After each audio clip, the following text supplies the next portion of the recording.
বিসমিল্লাহির রহমানির রহিম। আসসালামু আলাইকুম প্রিয় ভাই বোনেরা, কেমন আছেন সবাই? আশা করি আল্লাহর রহমতে পরিবার নিয়ে সবাই ভালো আছেন। আমরাও ভালো আছি আলহামদুলিল্লাহ।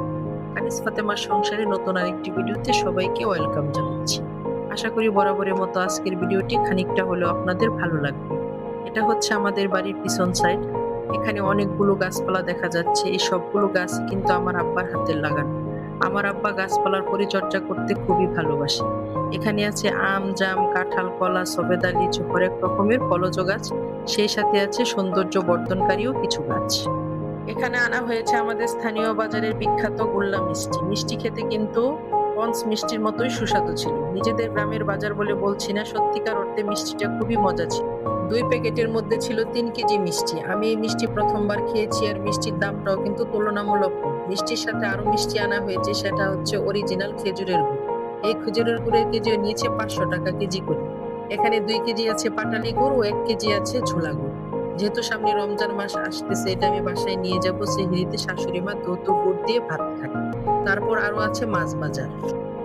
ভিডিওর মাঝপথে এসে সবাইকে একটা রিকোয়েস্ট করছি, ভিডিওর কোথাও কোনো অংশ ভালো লেগে থাকলে তাহলে প্লিজ ভিডিওটিতে একটি লাইক দিয়ে ভিডিওটি কন্টিনিউ করবেন।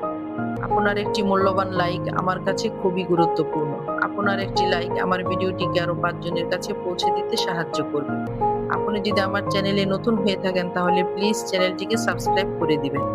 দুই ভাবি মিলে দুপুরে রান্না বান্না শুরু করে দিয়েছে। এখানে গ্যাসের চুলায় এক ভাবি লাউ শাক ভাজি করতেছে, আর অন্য পাশে মাটির চুলায় ভাবি মাছ, শুটকি, অন্য যা আইটেম আছে ওগুলা রান্না করতেছে মাটির চুলায়।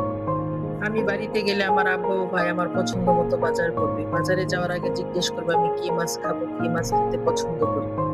আর আমার ভাবিও প্রতিদিন প্রতিবেলাতে আমাকে জিজ্ঞেস করে রান্না করবে, সকালে কি নাস্তা খাবো, দুপুরে কি দিয়ে ভাত খাবো। আমার পছন্দ মতো তরকারি ভাবি রান্না করে দিবে। এই যে আজকে দুপুরে রান্না হয়েছে সরপুঁটি মাছ ভাজি, তারপর কাতল মাছ দিয়ে শীতের সবজি দিয়ে একটা তরকারি, শুটকির তরকারি। বাটিতে আছে মূলা ও টমেটোর সালাদ, মূলা কাটা, টমেটো কুচি করে সালাদ করা আছে, লাউ শাক ভাজি, শুটকি ভর্তা, সকালের একটুখানি ডাল ও দুপুরে মুরগির লটপটি।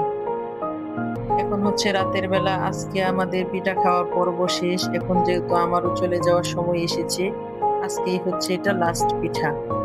তো আমাদের ছেলে মেয়েরা যতই মিষ্টি পিঠা খাক, মিষ্টি পিঠার চেয়ে এই জাল পিঠাটা খেতে খুবই পছন্দ করে। আর আজকে হচ্ছে মুরগির গোস্ত দিয়ে গোস্তের পিঠা, মানে মাংস পিঠা যেটাকে বলি। তো এই মাংস পিঠা বানাতেও আমরা 3 জন লেগে গেলাম। আমাদের মেয়েরা কিন্তু এই মাংস পিঠা মিষ্টি পিঠার চেয়ে অনেক বেশি পছন্দ করে। এই যে মেয়েরা এখানে 4 মেয়ে বসে পিঠা খাচ্ছে, আর ছেলেরা তো সন্ধ্যার পরে বাসায় থাকে না, ওরা বাহিরে আড্ডা দিতে চলে যায়। আড্ডা দিতে গেলেও বেশি দূরে যায় না, বাড়ির আশেপাশে যে টং দোকানগুলো থাকে ওখানেই থাকে, ফোন দিলে আবার চলে আসে। তো আজকে যে মেয়েরা পিঠা খাচ্ছে, আর এই পিঠা খেতে কিন্তু অবশ্যই টমেটো সস লাগে। আর টমেটো সস কিন্তু এখানে 1 বোতল সস নিয়ে বসে গিয়েছে ওরা। যে যতটুকু পারে পিঠার চেয়ে বেশি কিন্তু সস খাবে।